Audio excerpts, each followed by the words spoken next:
Good morning students. तो आज हम पढ़ेंगे इलेक्ट्रोलिटिक सेल एंड इलेक्ट्रोलिसिस के बारे में। इसके पहले हम पढ़ रहे थे इलेक्ट्रोकेमिकल सेल मतलब गैल्वेनिक सेल के बारे में, और आज की क्लास हो जाएगी इलेक्ट्रोलिटिक सेल। तो ये बिल्कुल न्यू टॉपिक है, बिल्कुल न्यू सेल के बारे में आज आप पढ़ेंगे, ठीक है।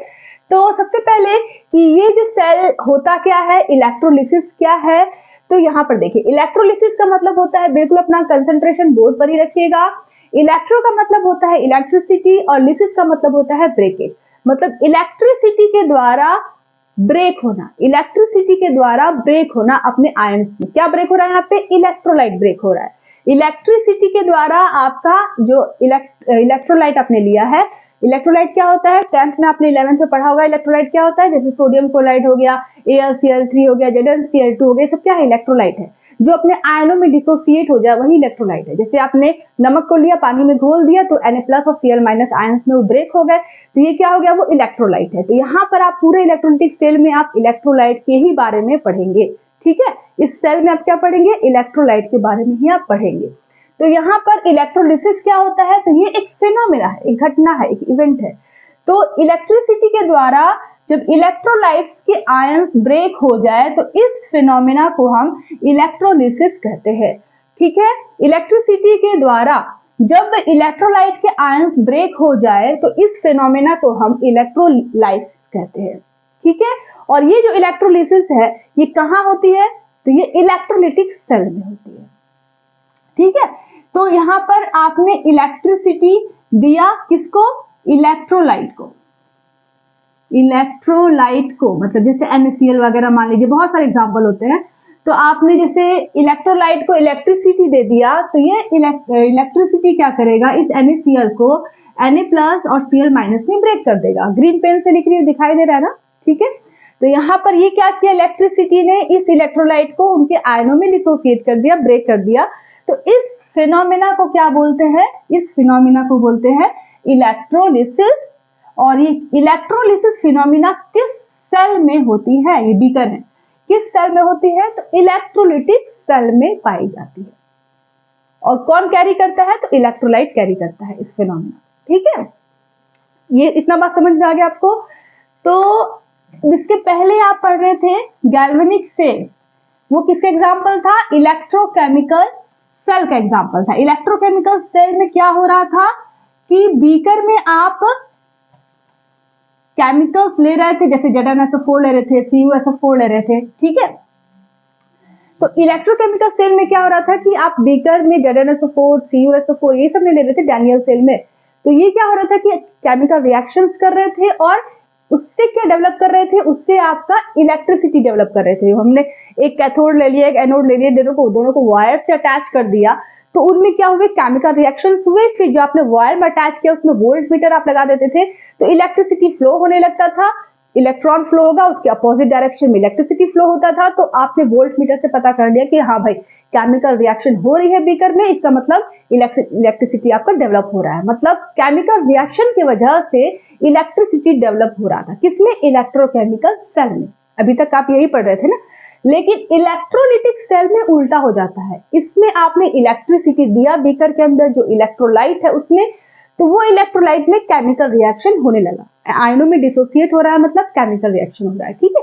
तो आपने इलेक्ट्रिसिटी दिया बीकर के अंदर, बीकर में आपका इलेक्ट्रोलाइट है और वो अपने आयनों में डिसोसिएट होने लगा, केमिकल रिएक्शन होने लगा। तो यहाँ पे आपने इलेक्ट्रिसिटी दिया और वहां पर आपका इलेक्ट्रिसिटी डेवलप हो रहा था। इलेक्ट्रोकेमिकल सेल में इलेक्ट्रिसिटी बन रहा था और इलेक्ट्रोलिटिक सेल में आप इलेक्ट्रिसिटी दे रहे हो। डिफरेंस समझ में आ रहा है? फिर से बात को सुनिए। इलेक्ट्रोकेमिकल सेल में आपका इलेक्ट्रिसिटी बन रहा था, इलेक्ट्रिसिटी क्या हो रहा था? बन रहा था। लेकिन इलेक्ट्रोलिटिक सेल में आप इलेक्ट्रिसिटी दे रहे हो। यहां डेवलप हो रहा है, यहां पे यूज हो रहा है, यहां पे डेवलप हो रहा है, यहां पे यूज हो रहा है। Is that clear? तो अब यहां पर आपका जो इलेक्ट्रोकेमिकल सेल था उसमें आपका केमिकल रिएक्शन हो रहा था। केमिकल रिएक्शन मतलब एनर्जी, केमिकल एनर्जी डेवलप हो रही थी और वो केमिकल एनर्जी आपकी इलेक्ट्रिसिटी डेवलप कर रही थी, मतलब इलेक्ट्रिकल एनर्जी को डेवलप कर रही थी। किसमें? इलेक्ट्रोकेमिकल सेल में, ओके। लेकिन इलेक्ट्रोलिटिक सेल में क्या हो रहा है? इलेक्ट्रोलिटिक सेल में इलेक्ट्रिकल एनर्जी का यूटिलाइजेशन हो रहा है, यूज हो रहा है और फिर आपकी केमिकल एनर्जी हो रही है, डेवलप हो रही है, मतलब कि केमिकल रिएक्शन हो रहा है किसमें, इलेक्ट्रोलाइटिक सेल में। आगे बात समझ में। एनर्जी के बारे में आपने पढ़ा होगा कि एनर्जी को हम डिस्ट्रॉय नहीं कर सकते, ये एक रूप से दूसरे रूप में कन्वर्ट होता है, ये तो आपने फिजिक्स में पढ़ा होगा। तो यहाँ पर केमिकल एनर्जी का मतलब क्या, केमिकल रिएक्शन जो हो रही है, वो जो एनर्जी डेवलप कर रही है, वो एनर्जी इलेक्ट्रिकल एनर्जी मतलब इलेक्ट्रिसिटी में कन्वर्ट हो रही है इलेक्ट्रोकेमिकल सेल में। और इलेक्ट्रोलाइटिक सेल में जो आप इलेक्ट्रिसिटी दे रहे हो, मतलब इलेक्ट्रिकल एनर्जी दे रहे हो, वो आपका केमिकल रिएक्शन करवा रही है, मतलब केमिकल एनर्जी डेवलप हो रही है किसमें, इलेक्ट्रोलाइटिक सेल। यही बस डिफरेंस। Is that clear? चलिए, तो यहां तक आपको बात में समझ में आ गई। तो मतलब आज की क्लास बिल्कुल डिफरेंट है इलेक्ट्रोकेमिकल सेल से। ओके, तो यहाँ पर केमिकल एनर्जी को इलेक्ट्रिकल एनर्जी में कौन कन्वर्ट करता है, इलेक्ट्रोकेमिकल सेल। मतलब यहाँ पे आप लिख सकते हो, ठीक है, यहाँ पर आप लिख सकते हो केमिकल एनर्जी का मतलब केमिकल रिएक्शन, केमिकल रिएक्शन, ठीक है। केमिकल एनर्जी का मतलब कि केमिकल रिएक्शंस हो रहे हैं और वो केमिकल एनर्जी को डेवलप कर रहे हैं किसमें, इलेक्ट्रोकेमिकल सेल में। तब आपकी इलेक्ट्रिसिटी बन रही है, बिजली बन रही है, इलेक्ट्रिसिटी बन रही है। और ये इलेक्ट्रिसिटी क्या डेवलप कर रही है, इलेक्ट्रिकल एनर्जी। तो ये हो गया इलेक्ट्रोकेमिकल सेल की कहानी जो अभी तक आप पढ़ रहे थे, डैनियल सेल, गैल्वेनिक सेल। और इलेक्ट्रिकल एनर्जी मतलब क्या, इलेक्ट्रिसिटी, इलेक्ट्रिसिटी, ठीक है। ये अगर आप दे रहे हो, ठीक है, इलेक्ट्रिसिटी दे रहे हो और आपका केमिकल रिएक्शन हो रहा है, ठीक है, केमिकल रिएक्शन आपका हो रहा है इलेक्ट्रिसिटी देने के बाद, तो ये chemical reaction chemical energy develop करेगा। तो ये किस सेल में हो रहा है, इलेक्ट्रोलाइटिक सेल में हो रहा है, ठीक है। तो यही है आपकी पूरी डिफरेंस, ठीक है। अब आपको मैंने बता ही दिया कि इलेक्ट्रोलिसिस क्या होता है। तो it is the process, it is the process of breaking of ionic compound. Ionic compound मतलब जैसे NaCl हो गया आपका, ठीक है, जैसे आपका AlCl3 हो गया। तो अगर हम आयनिक कंपाउंड लेते हैं, इसको हम ब्रेक करवाते हैं by passing an electric current. Electric current देने के बाद ये आयंस ब्रेक हो जाते हैं, तो इसी घटना को हम क्या बोलते हैं, इलेक्ट्रोलिसिस कहते हैं, ठीक है। और आपका ये जो फिनोमिना है, ये जिस सेल में होता है उसको बोलेंगे इलेक्ट्रोलिटिक सेल। क्लियर, पानी जैसा क्लियर हो गया आपको, ठीक है। तो अगर आप नोट करना चाहते हैं तो नोट कर लीजिए। अब हम नेक्स्ट इसके बारे में पढ़ेंगे, इस सेल को डायग्राम बनाकर कि ये सेल होता क्या है। सो स्टूडेंट्स, तो आप देख सकते हो कि यहाँ पर इलेक्ट्रोलाइटिक सेल को मैंने ड्रॉ कर लिया है आपके लिए। तो यहाँ पर क्या है, सबसे पहले हम एक बीकर लेंगे या जार लेंगे, जो भी आप बोलो इसको, जार या बीकर जो भी ठीक है। अब हम क्या करेंगे कि इसमें दो, चूंकि सेल के बारे में पढ़ रहे हैं ना हम, तो हम यहाँ पे इलेक्ट्रोड का ही यूज करेंगे, चाहे इलेक्ट्रोकेमिकल सेल हो चाहे वो आपका इलेक्ट्रोलाइटिक सेल हो। तो यहाँ पर हमने दो इलेक्ट्रोड का यूज किया और इन दोनों को हमने बैटरी से कनेक्ट कर दिया, ठीक है। बैटरी का जो पॉजिटिव टर्मिनल है उससे हमने अटैच किया एनोड को, बैटरी का जो नेगेटिव टर्मिनल है उसको हमने अटैच किया कैथोड से, ठीक है। अब यहाँ पर आपकी जो एनोड है इस पे पॉजिटिव चार्ज है और जो कैथोड है उस पे नेगेटिव चार्ज है। बिल्कुल घबराने की जरूरत नहीं है, अभी मैं पूरा डिटेल से आपको समझाऊंगी। और साथ में अभी मैं केवल आपको स्ट्रक्चर समझा रही हूँ कि जो स्ट्रक्चर है, जो डायग्राम है इलेक्ट्रोलाइटिक सेल का, वो क्या है एक्चुअली में। अब हम इस बीकर, इस जार के अंदर हम इलेक्ट्रोलाइट सॉल्यूशन फिल कर देते हैं। अब ये इलेक्ट्रोलाइट है, ये किस फॉर्म में है, ये मोस्ट इंपॉर्टेंट टॉपिक है कि ये जो इलेक्ट्रोलाइट आप ले रहे हो जार में, वो किस तरह का है, वो पिघला हुआ है या वो पानी के साथ है, ठीक है। तो वो किस स्थिति में है वो इलेक्ट्रोलाइट, वो चीज हमें आगे पढ़ना है, उसके बाद ही फिर हम इलेक्ट्रोलाइटिक सेल के बारे में डिटेल से समझ पाएंगे। तो फिलहाल फिलहाल हम डायग्राम के बारे में समझ रहे हैं यहाँ पर कि हमने इस जार में इलेक्ट्रोलाइट या इलेक्ट्रोलाइटिक सॉल्यूशन को फिल कर लिया, ठीक है। जैसे एग्जांपल में NaCl डाल लिया, ठीक है। अब क्या करेंगे हम कि ये जो आपका इलेक्ट्रोलाइट है, द कंपाउंड, सॉरी यहाँ पे डी छूट गया है, the compound which easily breaks into ion. तो इलेक्ट्रोलाइट क्या होते हैं, ऐसे कंपाउंड जो आसानी से ब्रेक हो जाए आयंस में। तो जब हम इलेक्ट्रिसिटी यहाँ से देंगे, जब इलेक्ट्रिसिटी फ्लो करेगी तो ये NaCl जो है ये अपने आयनों में ब्रेक हो जाएंगे। तो ये इलेक्ट्रोलाइट है यहाँ पे, ठीक है। आगे देखो, अब इस डायग्राम में जो मोस्ट इंपॉर्टेंट समझने वाली चीज है वो चीज अब मैं बताने वाली हूँ, बिल्कुल अपना कंसंट्रेशन बोर्ड पर ही रखिएगा।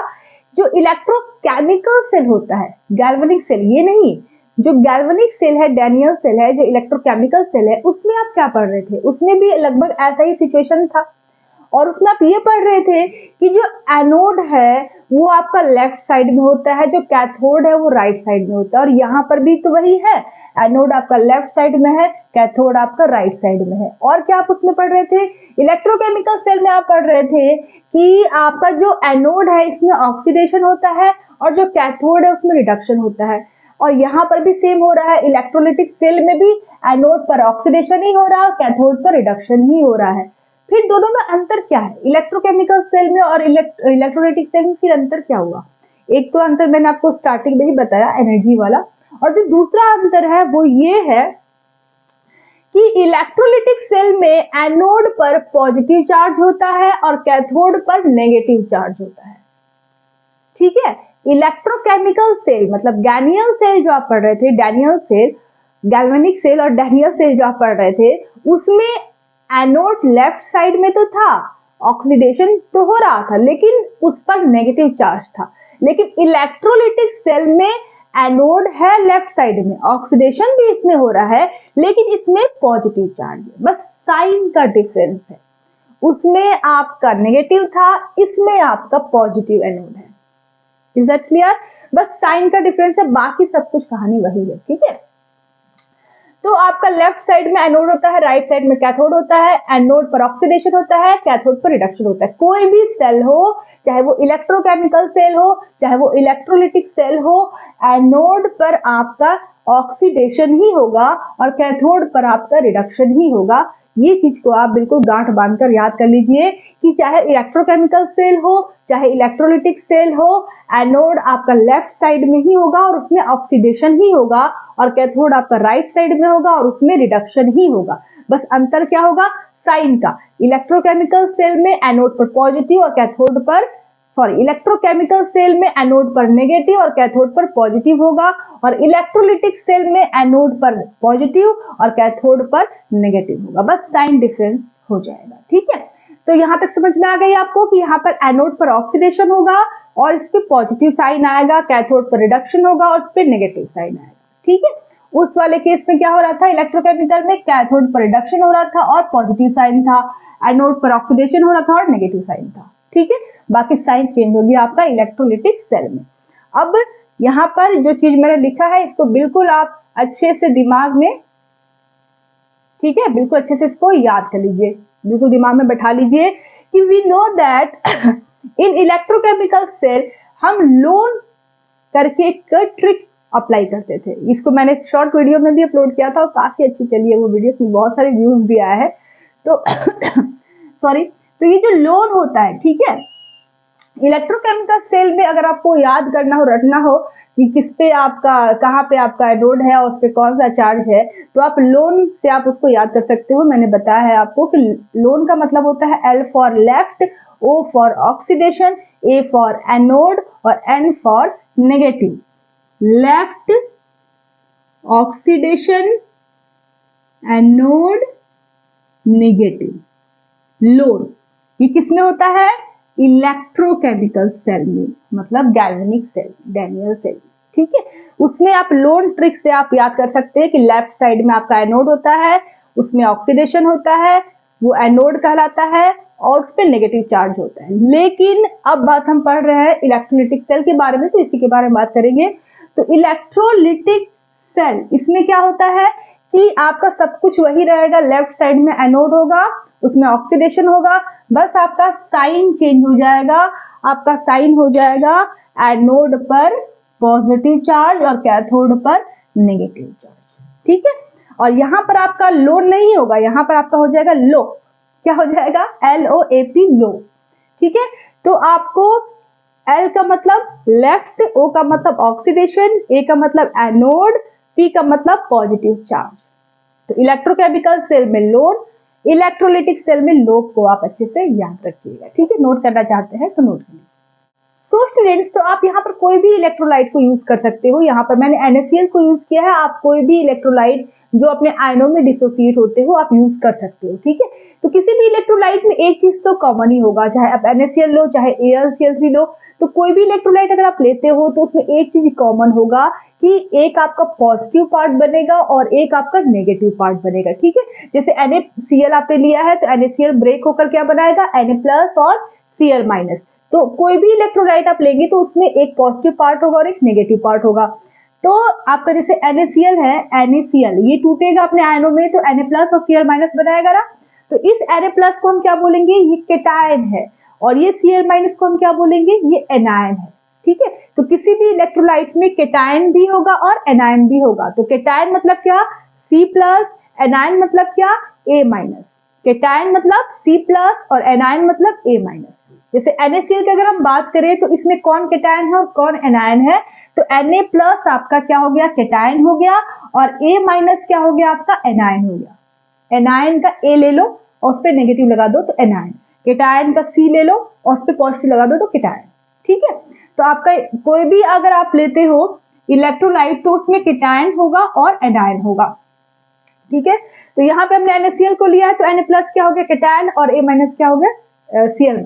ठीक है चलिए, तो अब हम आते हैं रिएक्शंस पर। यहाँ तक कहानी पूरा क्लियर आपको हो गई। अब हम आते हैं रिएक्शंस पर कि एनोड पर कौन सा रिएक्शन होगा और कैथोड पर कौन सा रिएक्शन होगा। तो जैसे आपने NaCl लिया है, ठीक है, तो और इलेक्ट्रिसिटी को आपने फ्लो कराया, आप इलेक्ट्रिसिटी को दे रहे हो। एक और यहाँ पे इंपॉर्टेंट बात मैं आपको बता दूं कि आप यहाँ पे इलेक्ट्रिसिटी को दे रहे हो रिएक्शन करवाने के लिए, आपने अपना एनर्जी यूज किया ना, आप करवा रहे हो, आप इस रिएक्शन को करवा रहे हो, तो ये क्या हो जाएगा, ये स्पॉन्टेनियस हो जाएगा कि नॉन स्पॉन्टेनियस प्रोसेस हो जाएगा। थिंक अबाउट इट, आप इलेक्ट्रिसिटी को दे रहे हो इस रिएक्शन को करवाने के लिए, तो ये स्पॉन्टेनियस इवेंट होगा कि नॉन स्पॉन्टेनियस इवेंट होगा या फिनोमेना कह सकते हो आप। तो आपने एनर्जी दिया ना, इसे हम बोलेंगे कि इलेक्ट्रोलिटिक सेल क्या है, ये नॉन स्पॉन्टेनियस फिनोमेना पर आधारित है। ठीक है, और जो आपका इलेक्ट्रोकेमिकल सेल होता है, electrochemical cell, galvanic cell, Daniell cell, इसमें केमिकल एनर्जी स्वयं होती है, अपने आप होती है, डेवलप होती है, अपने आप केमिकल रिएक्शंस होते हैं और केमिकल एनर्जी बनती है और उसी से आपकी इलेक्ट्रिसिटी डेवलप होने लगती है। तो वो आपका स्पॉन्टेनियस है। इलेक्ट्रोकेमिकल सेल में केमिकल रिएक्शंस खुद ब खुद होते हैं, अपने आप होते हैं और इलेक्ट्रिसिटी आपकी डेवलप होने लगती है, तो वो स्पॉन्टेनियस हो गया। ठीक है, लेकिन आपका इलेक्ट्रोलिटिक सेल की अगर हम बात करें तो इसमें हमें इलेक्ट्रिसिटी देनी पड़ती है ताकि केमिकल रिएक्शन हो सके। तो ये आपका क्या हो गया, हम इसको कर रहे हैं ना, तो ये क्या हो गया, नॉन स्पॉन्टेनियस प्रोसेस। स्पॉन्टेनियस मतलब अपने आप होने वाला, नॉन स्पॉन्टेनियस मतलब जिसे हमें करना पड़े, हमें अपनी मेहनत लगानी पड़े, हमें अपना एनर्जी लगाना पड़े। तो यहाँ पर हम इलेक्ट्रिसिटी दे रहे हैं तो इसे बोलेंगे कि ये नॉन स्पॉन्टेनियस प्रोसेस है। Is that clear? तो हमने क्या किया, इलेक्ट्रिसिटी को दिया तो ये NaCl जो है अपने आयनों में ब्रेक हो गए, एक Na+ आयन बनाया और एक Cl- आयन बनाया। ठीक है, तो अब क्या होगा, अब कौन कहां जाएगा, Na+ यहां जाएगा कि यहां जाएगा, Cl- यहां जाएगा कि यहां जाएगा, सोचिए। Cl पर कौन सा चार्ज है, नेगेटिव, कहां जाएगा, पॉजिटिव के पास। Na+ पे कौन सा चार्ज है, पॉजिटिव, ये कहां जाएगा, नेगेटिव पार्ट के पास। ठीक है, तो Na+ भागा आपका कैथोड के पास, Cl- भागा आपका एनोड के पास। Is that clear? और वहां जाकर फिर अपना रिएक्शन करेगा और फिर प्रोडक्ट आपके बनेंगे। चलिए देखते हैं कैसे। तो एट एनोड, एनोड मतलब ये वाला, एट एनोड जिस पर पॉजिटिव चार्ज है, जिस पर क्या हो रहा है, ऑक्सीडेशन हो रहा है, वहां पर कौन जा रहा है, वहां पर एनायन जा रहा है। इस चीज को याद रखिएगा, याद करने की जरूरत नहीं है, वैसे भी आप देखकर भी समझ सकते हो कि नेगेटिव जो है वो पॉजिटिव पर जाएगा, पॉजिटिव जो है वो नेगेटिव पर जाएगा, इस पे याद करने की जरूरत है। ठीक है, तो आपका जो नेगेटिव पार्ट है वो कहां गया, एनोड पर गया और वहां जाकर इसने अपने इलेक्ट्रॉन को लूज कर दिया, खो दिया। यहाँ पर ये चार्ज है, ये क्या है, चार्ज है। पहले NaCl न्यूट्रल फॉर्म में था, लेकिन जैसे ही आपने इलेक्ट्रिसिटी डाला तो वो डिस्चार्ज हो गया, मतलब वो अपने आयनों में ब्रेक हो गया। जैसे ही आपने इलेक्ट्रिसिटी डाला तो वो डिसोसिएट हो गया, अपने आयनों में ब्रेक हो गया और आयनिक फॉर्म में कन्वर्ट हो गया, जैसे कैटायन, एनायन अपने आयनिक फॉर्म में कन्वर्ट हो गया। फिर ये क्या करेगा, ये तो अनस्टेबल हो गया ना, आयंस बन गए। और आयंस क्या होता है, अनस्टेबल होते हैं, ये तुरंत अपने आप को स्टेबलाइज करने के लिए ये कहाँ भागेगा, ये भागेगा एनोड पर, और ये कहाँ भागेगा, ये भागेगा कैथोड पर, अपने आप को स्टेबलाइज करने के लिए। ठीक है, ये क्या है, अनस्टेबल स्पीसीज है ना। पहले ये स्टेबल था, NaCl भाई आराम से पड़ा हुआ था बीकर के अंदर, जार के अंदर, लेकिन जैसे ही आपने इलेक्ट्रिसिटी डाला तो इनमें खलबली मच गई, ये अपने आयनों में ब्रेक कर गए। इनका जो इलेक्ट्रोस्टैटिक फोर्स था Na+ और Cl- आयन के बीच में, ये ब्रेक कर गए और ये Na+ और Cl- में टूट गए। तो अब ये क्या हो गए, अनस्टेबल हो गए ना। ठीक है, अब ये अनस्टेबल हो गए, चार्ज्ड स्पीसीज हो गए। ये क्या हो गए, ये आपके चार्ज्ड स्पीसीज है, चार्ज्ड स्पीसीज। ठीक है, तो आपके ये क्या करेंगे, जो चार्ज है वो अपने आप को डिस्चार्ज करना चाहेगा ना, ताकि वो स्टेबल फॉर्म में आ सके। तो यहाँ पर जो आपका A- है, वो जो एनोड पर जा रहा है, जो पॉजिटिव पर जा रहा है, वो क्या करेगा, अपने आप को स्टेबलाइज करने के लिए अपने आप को डिस्चार्ज कर देगा, अपने आप को स्टेबलाइज करने के लिए अपने आप को डिस्चार्ज कर देगा। यहाँ पर ये क्या है, चार्ज स्पीसीज है, और ये क्या है, स्टेबल स्पीसीज है। स्टेबल कह सकते हो, या आप कह सकते हो ये डिस्चार्ज हो गया। क्या हो गया, डिस्चार्ज।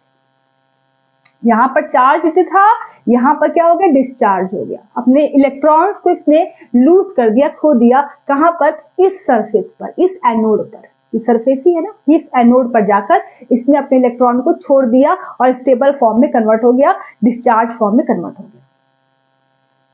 फिर से समझा दूं, कोई भी आयन जो होते हैं वो अनस्टेबल फॉर्म में होते हैं, और अपने आप को स्टेबलाइज करने के लिए वो इलेक्ट्रॉन को लूज कर देते हैं, या इलेक्ट्रॉन को एक्सेप्ट भी कर सकते हैं और लूज भी कर सकते हैं। ठीक है, अपने आप को स्टेबलाइज करने के लिए वो इलेक्ट्रॉन को ले भी सकते हैं या इलेक्ट्रॉन को दे भी सकते हैं। तो यहाँ पर चूंकि A- है, तो ये एनोड पर गया, इलेक्ट्रॉन को लूज कर दिया और अपने आप को स्टेबल फॉर्म में कन्वर्ट कर दिया। तो ये आपका हो गया स्टेबल, और ये डिस्चार्ज हो गया। ये चार्ज है तो ये क्या है, डिस्चार्ज है। ठीक है, अब यहाँ पर क्या हो रहा है, नोड पर लॉस ऑफ इलेक्ट्रॉन, इलेक्ट्रॉन को बाहर निकाल रहा है। लॉस ऑफ इलेक्ट्रॉन मतलब क्या, ऑक्सीडेशन हो रहा है, मतलब ये जो है वो ऑक्सीडाइज हो रहा है। ये क्या है, ऑक्सीडाइज हो रहा है ए में, और इस प्रोसेस को क्या बोलेंगे, ऑक्सीडेशन बोलेंगे। Is that clear. नेक्स्ट है आपका एट कैथोड। कैथोड पर क्या होगा, कैथोड भाई साहब नेगेटिव है, तो इस पे पॉजिटिव पार्ट ही भागेगा, इसके पास पॉजिटिव पार्ट ही आएगा। पॉजिटिव मतलब केटायन, तो इस केटायन पे पॉजिटिव चार्ज है, और इसे स्टेबल होने के लिए, इसे स्टेबल होने के लिए इलेक्ट्रॉन्स को लेना होगा। पॉजिटिव को खत्म करने के लिए हमें नेगेटिव का सहारा लेना पड़ता है। ठीक है, तो यहाँ पर पॉजिटिव चार्ज है, तो ये नेगेटिव आया, उतना ही, जितना पॉजिटिव होगा उतना ही नेगेटिव आएगा। याद रखिएगा, जितना पॉजिटिव है, जैसे एक पॉजिटिव है तो एक नेगेटिव आया, दो पॉजिटिव है तो दो नेगेटिव आया, तीन पॉजिटिव है तो तीन नेगेटिव आएगा। याद रखिएगा इस बात को, अभी आगे यूज होगा इलेक्ट्रॉन्स। ठीक है, तो यहाँ पर जो केटायन से आपका C+1+ चार्ज है इसके ऊपर, तो ये एक इलेक्ट्रॉन को लिया और फिर कन्वर्ट हो गया केटायन में। मतलब ये आपका है चार्ज्ड स्पीसीज, चार्ज्ड है, और ये आपका डिस्चार्ज हो गया। डिस्चार्ज मतलब इसने अपने चार्ज को खो दिया और ये स्टेबल फॉर्म में कन्वर्ट हो गया। ठीक है, ये आपका स्टेबल फॉर्म में कन्वर्ट हो गया, और यहाँ पर ये क्या है, अनस्टेबल है ना, कि नहीं, ये अनस्टेबल है, ये स्टेबल है। तो इसने इलेक्ट्रॉन्स को लिया और स्टेबल फॉर्म में कन्वर्ट हो गया, डिस्चार्ज हो गया, अपने चार्ज को खो दिया। यहाँ पर चार्ज था, यहाँ पर चार्ज नहीं, चार्ज को खो दिया। डिस्चार्ज मतलब चार्ज को खो दिया। ठीक है, यहाँ तक बात समझ में आ गई आपको कि केटायन ने इलेक्ट्रॉन को लिया और स्टेबल फॉर्म में कन्वर्ट हो गया। अब यहाँ पर ये जितना इलेक्ट्रॉन को रिलीज कर रहा है, उतना ही इलेक्ट्रॉन को केटायन लेकर स्टेबल फॉर्म में कन्वर्ट हो रहा है। बात समझ में आ रही है आपको? तो अब बिल्कुल ध्यान से मेरी बात समझिए। ठीक है, इतना समझ में आ गया, आपको नोट करना है तो नोट कर लो। उसके बाद मैं इसको इरेज करके इस NaCl के बारे में बताऊंगी कि ये एक्चुअली में NaCl यहाँ पे कैसे डिस्चार्ज हो रहा है और कौन सा प्रोडक्ट बना रहा है। नोट कर लिया आपने इसको मैं साफ करूं। ठीक है, चलिए, तो अब यहाँ पर ये तो मैंने आपको जनरल फॉर्मूला बताया ना, केटायन और एनायन का। ठीक है, जनरल बताया मैंने, मतलब A-C+ ये सभी आपके इलेक्ट्रोलाइट्स में होंगे, तो ये जनरल तरीका हुआ। ओके, अब यहाँ पे एग्जांपल के फॉर्म में लेते हैं, जैसे NaCl का एग्जांपल लेके करते हैं। तो आपका जैसे ये Na+ है, ये गया आपका कैथोड पर, Cl- गया एनोड पर। तो पहले यहाँ पे एनोड लिखा है, तो अब एनोड वाला करते हैं। तो आपका जो Cl- है, ये कहाँ जा रहा है, ये एनोड पर जा रहा है, और अपने इलेक्ट्रॉन्स को लूज कर रहा है। क्या कर रहा है? इलेक्ट्रॉन को खो रहा है। तो यहाँ पर क्या हो रही है? ऑक्सीडेशन की प्रोसेस हो रही है। सब बात समझ में आ रहा है ना आपको? ठीक है, लेकिन आप ध्यान दीजिए जरा, क्लोरीन यहाँ पे एटम की फॉर्म में है जो एग्जिस्ट नहीं करता है। क्लोरीन हमेशा डायटोमिक होता है, वो हमेशा गैस के फॉर्म में एग्जिस्ट करता है। ठीक है, डायटोमिक होता है। ठीक है, क्लोरीन। तो ये Cl2 हम यहाँ पर लिखेंगे। अब इसको बैलेंस करने के लिए हमें क्या करना होगा? यहाँ पर 2 लगाना होगा, फिर यहाँ पर भी 2 लगाना होगा, ताकि इलेक्ट्रॉन भी बैलेंस हो जाए ना। 2 माइनस 2 माइनस, तो इलेक्ट्रॉन को भी तो बैलेंस करना मोस्ट इंपॉर्टेंट है। ठीक है, तो यहाँ पर 2 इलेक्ट्रॉन, यहाँ पर 2 इलेक्ट्रॉन, 2 क्लोरीन, 2 क्लोरीन। तो यहाँ पर आपका एनोड पर क्लोरीन गैस रिलीज हो रहा है। ठीक है, एनोड पर आपका क्लोरीन गैस, यहां से आपका Cl2 गैस रिलीज होगा। एनोड, सॉरी, यहाँ पे नहीं, यहाँ पे कैथोड है ना, यहाँ पे एनोड है ना, तो यहाँ पर आपका Cl2 गैस रिलीज होगा। एनोड पर आपका Cl2 गैस बन रहा है। ठीक है, अब यहाँ पर कैथोड की अगर हम बात करें तो कैथोड में क्या हो रहा है? कैथोड में Na+ भाई साहब जा रहे हैं। तो Na+ कहाँ गया? कैथोड पर गया, और वहां पर कह रहा है कि भाई मैं बहुत चार्ज हूं, तो मुझे डिस्चार्ज होना है, तो मुझे इलेक्ट्रॉन्स दीजिए। तो इलेक्ट्रॉन्स लिया कैथोड से, और किस में कन्वर्ट हो गया? Na सॉलिड में, Na सॉलिड प्रोडक्ट में कन्वर्ट हो गया। सोडियम मेटल बन गया यहाँ पे। ठीक है, ये मोनो एटॉमिक होता है, तो सोडियम मेटल यहाँ पे बन गया। अब यहाँ पर आप ध्यान देंगे जरा कि बिल्कुल ध्यान दीजिएगा, यहाँ पर 2 इलेक्ट्रॉन्स को ये लूज कर रहा है। Cl- एनोड पर गया और 2 इलेक्ट्रॉन को लूज किया, तो ये 2 इलेक्ट्रॉन्स इस वायर के थ्रू कहाँ गए? इस वायर के थ्रू ये 2 इलेक्ट्रॉन्स आपके E- कहाँ गए? यहाँ पर इस कैथोड पर ये 2 इलेक्ट्रॉन्स आए, और वो 2 इलेक्ट्रॉन्स आपके सोडियम प्लस भाई साहब ने लिया और सोडियम में कन्वर्ट हो गया। अब इसको बैलेंस तो करना होगा ना हमें, तो यहाँ पे दो एटम सोडियम के बने। ठीक है, ऐसा मैंने क्यों किया? क्योंकि ऊपर 2 इलेक्ट्रॉन है, नीचे 1 इलेक्ट्रॉन है, तो बैलेंस नहीं हो रहा है। इसलिए हम इसमें 2 से मल्टीप्लाई करेंगे, इस रिएक्शन में 2 से मल्टीप्लाई करेंगे अकॉर्डिंग टू मैथमेटिक्स, तो ये बैलेंस हो जाएगा। 2 इलेक्ट्रॉन 2 इलेक्ट्रॉन। ठीक है, तो रिडॉक्स रिएक्शन पढ़ा है ना आपने, फिर दोनों को जोड़ेंगे तो 2Na+। देख लो, नहीं समझ में आ रहा तो फिर से देख लो कि मैंने ऐसा क्यों किया। तो यहाँ पर सोडियम का 1 एटम बन रहा था, तो भी ठीक था, सब सही था, लेकिन ध्यान इस बात का है कि यहाँ पे 2 इलेक्ट्रॉन रिलीज हो रही है, तो ये 2 इलेक्ट्रॉन इस वायर के थ्रू इस कैथोड पर आएगा, और वो 2 इलेक्ट्रॉन्स को इस सोडियम प्लस लेगा और सोडियम में कन्वर्ट हो जाएगा। इसलिए मैंने यहाँ पर 2 किया। अब यहाँ 2 करेंगे तो यहाँ पर 2 पॉजिटिव भी तो होना चाहिए, तभी तो 2 पॉजिटिव 2 नेगेटिव को कैंसिल आउट करेगा, और तब जाके सोडियम बनेगा। 2 पॉजिटिव 2 नेगेटिव को कैंसिल आउट करेगा, तब यहाँ पर सोडियम बनेगा। Is that clear? तो यहाँ पर क्या हो रहा है कि आपका जो सोडियम प्लस है वो इलेक्ट्रॉन को ले रहा है, तो यहाँ पर क्या हो जाएगा? रिडक्शन। ठीक है, तो कैथोड पर क्या हो रहा है? रिडक्शन हो रहा है। तो आपके कैथोड पर सोडियम, कैथोड पर जो प्रोडक्ट है वो सोडियम मेटल के फॉर्म में वो यहाँ पर चिपक जाएगा। Is that clear? तो आपका कैथोड पर सोडियम मेटल, कैथोड पर सोडियम सॉलिड बन रहा है, और एनोड पर क्लोरीन गैस बन रहा है। ये प्रोडक्ट आपके बन रहे हैं इलेक्ट्रोलिसिस के बाद। Is that clear? Electrolysis process के बाद कैथोड पर आपका सोडियम मेटल बना और एनोड पर आपका क्लोरीन गैस प्रोडक्ट बना। तो यहाँ तक कंप्लीट हो गया। ठीक है, अब यहाँ पर एक और बात समझा दूं आपको कि जो 2 इलेक्ट्रॉन्स आपका यहाँ पर एनोड पर बन रहा है, वो 2 इलेक्ट्रॉन्स मूव किया और कैथोड पर आया और सोडियम ने उसको ले लिया, रिडक्शन कर लिया। ठीक है, तो इसके अपोजिट, मतलब जो इलेक्ट्रॉन्स है वो ऐसे फ्लो कर रहे हैं, तो इसके अपोजिट डायरेक्शन में आपका कौन फ्लो करेगा? इलेक्ट्रिसिटी। इलेक्ट्रॉन फ्लो के अपोजिट डायरेक्शन में आपका करंट फ्लो करेगा। पॉजिटिव टू नेगेटिव आपका करंट फ्लो करता है, और नेगेटिव टू पॉजिटिव आपका इलेक्ट्रॉन फ्लो करता है। ठीक है, तो यहाँ पे आपने फिजिक्स में पढ़ा होगा। अब इसको नोट करना है तो नोट कर लीजिए। ठीक है, इसको मैं साफ करूं। ठीक है, चलिए अब यहाँ पर एक और एग्जांपल लेते हैं। जैसे आपका एग्जांपल है AlCl3। ठीक है, AlCl3 का इलेक्ट्रोलाइट का एग्जांपल लेते हैं और फिर उसका प्रोडक्ट बनाते हैं कि आपका एनोड पे कौन सा प्रोडक्ट बनेगा और कैथोड पर कौन सा प्रोडक्ट बनेगा। तो ये इंपॉर्टेंट है, इसलिए मैंने सोचा कि बता दूं आपको, क्योंकि अलग अलग इलेक्ट्रोलाइट लेंगे तो अलग अलग प्रोडक्ट्स बनेंगे एनोड पर कैथोड पर। तो एग्जाम में कुछ भी आ सकता है, NaCl भी आ सकता है, AlCl3 भी आ सकता है, ZnCl2 भी आ सकता है।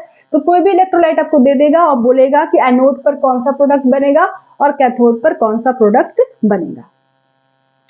तो सपोज दैट कि आपका, ठीक है इसको रहने देते हैं, सपोज दैट कि आपका AlCl3 है, ठीक है, जैसे ये है, आपने इलेक्ट्रोलाइट ये लिया है। तो अब बताओ कि इसमें एनोड पर और कैथोड पर क्या बनेगा। Think about it. अब यहां से जैसे ब्रेक किया तो Al पे पॉजिटिव, 3 पॉजिटिव आएगा और इस पे नेगेटिव आएगा ना। तो आपका Cl माइनस जो है वो आपका एनोड पर गया, तो Cl माइनस एनोड पर जाकर Cl2 गैस बनाएगा और साथ ही इलेक्ट्रॉन को लूज करेगा।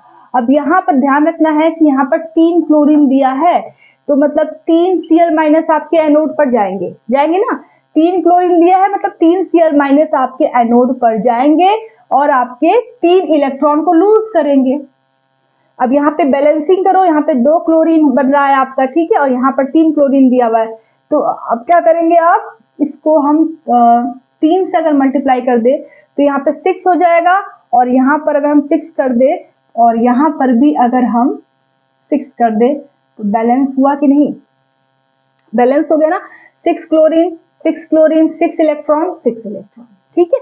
अब आपका मतलब ये कि समझ में आ रहा है ना क्या बोल रही हूँ, कि यहाँ पे 3 क्लोरीन आपने लिया ना, 3 क्लोरीन का आइटम है यहाँ पे, ठीक है। तो यहाँ पे आप 3 क्लोरीन लेंगे तो फिर बैलेंस भी तो करेंगे ना आप उसको, ठीक है। अगर ऐसे समझ में नहीं आ रहा है आपको तो चलिए ऐसे समझ लेते हैं, ऐसे समझ लेते हैं भाई साहब। रुकिए एक सेकेंड, देखिए यहाँ पर सिंपल, अभी समझो, सिंपल सिंपल बिल्कुल सिंपल।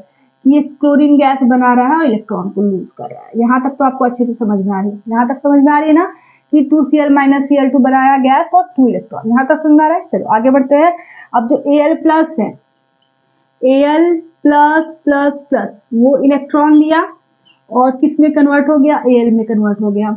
अब यहाँ पर 3 प्लस चार्ज है तो 3 इलेक्ट्रॉन की जरूरत पड़ेगी ना Al को बनाने के लिए, ठीक है, यहाँ तक क्लियर हो गया। अब हमको इलेक्ट्रॉन को यहाँ पे वो करना है, बैलेंस करना है, ठीक है, क्योंकि इसने 2 इलेक्ट्रॉन को रिलीज किया, लेकिन इस एल्युमिनियम को तो 3 इलेक्ट्रॉन चाहिए ना, तो हमें इलेक्ट्रॉन को बैलेंस करना पड़ेगा। तो हम इसमें क्या करेंगे, 3 से मल्टीप्लाई करेंगे, इसमें क्या करेंगे 2 से मल्टीप्लाई करेंगे, तो इलेक्ट्रॉन हमारे बैलेंस हो जाएंगे। तो आपका क्या हो जाएगा, 3 से मल्टीप्लाई करेंगे तो यहाँ पर हो जाएगा 6, यहाँ पर हो जाएगा 3 और यहाँ पर हो जाएगा 6। इसलिए मैंने पहले ही लिख दिया था, हाँ, लेकिन कुछ बच्चों को समझ में नहीं आया होगा, इसलिए मैंने सोचा कि चलो फिर से इसको डिटेल से लिख देते हैं, ठीक है। अब यहाँ पर हम 2 से करेंगे तो यहाँ 2 हो जाएगा, यहाँ 6 हो जाएगा और यहाँ पर भी आपका 2 हो जाएगा। अब समझ में आ रहा है अच्छे से बात कि नहीं। तो ओवरऑल 6 इलेक्ट्रॉन की जरूरत पड़ी इसको स्टेबल होने के लिए, इसको डिस्चार्ज होने के लिए। तो 6Cl माइनस आपके यहाँ जाएंगे और 6 इलेक्ट्रॉन को लूज करेंगे, वो 6 इलेक्ट्रॉन वायर के थ्रू कैथोड पर आएगा और 2Al प्लस प्लस को लेकर वो 2Al सॉलिड के फॉर्म में यहाँ पर अलग हो जाएगा। तो अब बताइए आप कि एनोड पर कौन सा प्रोडक्ट बना, क्लोरीन गैस बना, 3 मॉलिक्यूल ऑफ क्लोरीन गैस बना, और कैथोड पर आपका 2 एल्युमिनियम के मेटल बने, ठीक है, 2 मोल ऑफ एल्युमिनियम मेटल। ये आपको बताना पड़ेगा कि आपका कैथोड पर क्या बना और एनोड पर क्या बना। समझ में आ गया आपको। ऐसे ही आप बहुत सारे एग्जांपल बुक में देखिए, बहुत सारे एग्जांपल दिया हुआ है, उसको डिसोसिएट कीजिए, कैथोड पर क्या बनेगा, एनोड पर क्या बनेगा, आपका सॉल्व हो जाएगा। बस इलेक्ट्रॉन को बैलेंस करना जरूरी है, ठीक है। सो स्टूडेंट्स, तो आपको ध्यान रखना है कि जो इलेक्ट्रोलाइट है वो कौन सा है और एनोड पर कौन सी रिएक्शन हो रही है, कौन सा प्रोडक्ट बन रहा है, और कैथोड पर कौन सी रिएक्शन हो रही है और कौन सा प्रोडक्ट बन रहा है, और कितने इलेक्ट्रॉन्स यूज हो रहे हैं, क्योंकि एग्जाम में आते हैं, ठीक है। तो आपके इलेक्ट्रोलाइट के बेसिस पर आप बता सकते हो। और ये भी ध्यान रखना है कि इलेक्ट्रोलाइट कैसा है, इलेक्ट्रोलाइट मोल्टेन है कि इलेक्ट्रोलाइट एक्वस है। ये सब चीजें मैं अपने नेक्स्ट क्लास में आपको पढ़ाऊंगी, अभी तो आपका स्टार्टिंग है, अभी आपका फर्स्ट लेक्चर है इलेक्ट्रोलाइटिक सेल का, ठीक है। तो कुछ रूल्स है जो आपको याद रखने हैं, ठीक है। क्या है, assume inert platinum electrode unless mentioned. अगर एग्जाम में एग्जामिनर ने इलेक्ट्रोड दिया है और बोला है कि एक्टिव है इनर्ट है, तब तो कोई बात ही नहीं, आप कर सकते हो। लेकिन कुछ भी मेंशन नहीं किया गया है तो आप उसे इनर्ट इलेक्ट्रोड मानकर ही आगे रिएक्शन करेंगे। जैसे यहाँ पर मैंने इसे इनर्ट इलेक्ट्रोड्स ही माना था, एनोड को कैथोड को इनर्ट इलेक्ट्रोड ही मानकर मैंने NaCl का रिएक्शन करवाया, और यहाँ पर मैंने सोडियम सॉलिड बनाया, यहाँ पर मैंने क्लोरीन गैस बनाया। तो इन दोनों को मैंने इनर्ट मानकर ही किया, ठीक है। लेकिन अगर ये इनर्ट नहीं होता, एक्टिव होता, तब तो कहानी पूरी की पूरी बदल जाती, ठीक है। तो अगर आपका एग्जामिनर इलेक्ट्रोड के बारे में नहीं बोल रहा है कि ये एक्टिव है कि इनएक्टिव है, तो आप इसे इनर्ट ही मान के चलेंगे। एग्जामिनर अगर बोल रहा है कि हाँ भाई ये एक्टिव है, तब तो एक्टिव जैसा करो, तब तो पूरी कहानी चेंज। लेकिन अगर कुछ कहा ही नहीं है एग्जामिनर ने क्वेश्चन में, तो आप इस इलेक्ट्रोड को इनर्ट इलेक्ट्रोड मानकर चलेंगे, जैसे प्लैटिनम या ग्रेफाइट मान के चलेंगे, ठीक है। वो रिएक्शन में पार्टिसिपेट नहीं करते हैं तो कोई झमेला ही नहीं है। आप आराम से सोडियम को यहाँ पहुंचाओ, Cl को यहाँ पहुंचाओ, क्लोरीन गैस निकालो, सोडियम मेटल बनाओ, तब तो कोई झमेला ही नहीं है, कोई प्रॉब्लम नहीं है, ठीक है। तो इनर्ट इलेक्ट्रोड क्या होता है, एक्टिव इलेक्ट्रोड क्या होता है, ये सब नेक्स्ट क्लास में मैं आपको बताऊंगी। तो try to write anode reaction first. आप जब भी रिएक्शंस करेंगे तो एनोड का रिएक्शन पहले लिखेंगे, उसके बाद आप कैथोड का लिखेंगे। In case of active electrodes और reaction stops and electrode themselves start oxidizing and reducing. तो अगर आपका एक्टिव इलेक्ट्रोड होगा तब कहानी पूरी की पूरी चेंज हो जाएगी, क्योंकि एक्टिव इलेक्ट्रोड्स जो होते हैं वो रिएक्शन में पार्टिसिपेट करते हैं। जैसे यहाँ पर रिएक्शन हो रहा है ना, NaCl अपना रिएक्शन कर रहा है ना, Na+ यहाँ जा रहा है, Cl- यहाँ जा रहा है। तो अगर आप एक्टिव इलेक्ट्रोड लोगे तो वो भी रिएक्शन करेगा, ठीक है। तो वहां पर आपके ये सारे रिएक्शन स्टॉप हो जाएंगे और पहले इनके रिएक्शंस को आपको मेंशन करना पड़ेगा, लिखना पड़ेगा। आई बात समझ में? तो वो सब नेक्स्ट क्लास में आपका मैं अच्छे से आपको डिटेल से समझाऊंगी, बिल्कुल टेंशन मत लो। आज केवल मैंने आपको बेसिक समझाया, ठीक है। तो अभी हमें जो ऐसे NaCl वगैरह का मैं कर रही थी ना अभी एनोड पर कैथोड पर, तो मैंने इसको इनर्ट मानकर ही किया था, ठीक है। ये इनर्ट इलेक्ट्रोड है, Na गया कैथोड पर, सोडियम बनाया मेटल, और क्लोरीन गैस एनोड पर बनाया।